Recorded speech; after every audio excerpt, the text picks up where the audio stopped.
Votre défi aujourd'hui est de créer un faux mouvement perpétuel. Je dis bien faux puisque le mouvement perpétuel n'existe pas. Pour qu'une machine fonctionne en continu, on a besoin d'ajouter de l'énergie à cette machine.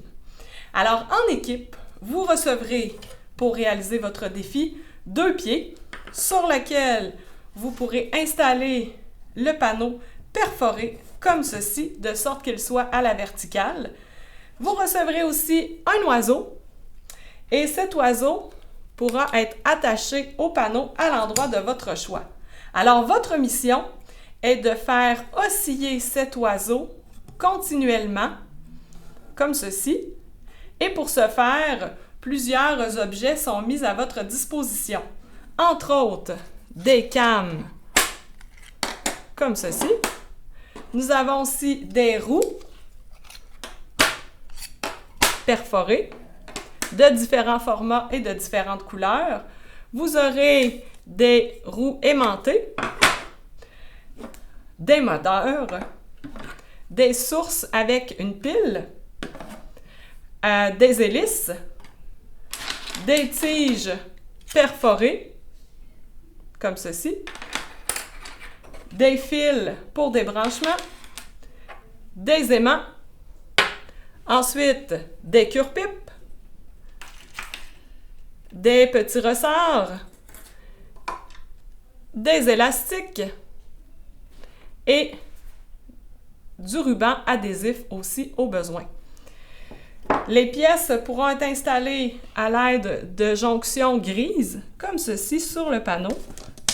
Alors, on pourrait installer, par exemple, la roue aimantée, alors que les jonctions noires servent à fixer 2 pièces ensemble. Je pourrais mettre 2 cames ensemble ou un cam avec une roue, ce que vous souhaitez combiner ensemble. Certaines pièces doivent être installées au verso, telles que le moteur ici. Donc, on doit venir le fixer au verso, puisque une autre pièce peut être attachée de l'autre côté, comme ceci, au moteur. C'est la même chose avec l'hélice qui doit être installée à l'arrière du panneau. Lorsque vous utilisez un moteur, comme celui-là, si vous voulez le faire fonctionner, vous avez besoin de la pile. Donc, comment relier la pile au moteur? C'est simplement grâce aux vis. Il y en a ici aussi. Et on vous offre différents fils avec des pinces crocodiles pour le faire. Finalement, si certaines pièces sont difficiles à enlever, vous pouvez utiliser la tige et venir peser pour enlever certaines pièces du montage. Alors, je vous laisse créer votre propre montage et lorsqu'il sera terminé, je vous invite à réfléchir aux formes d'énergie qui sont présentes ainsi qu'au type de transformation d'énergie qu'on retrouve dans votre assemblage. Je vous souhaite un bon défi et amusez-vous bien!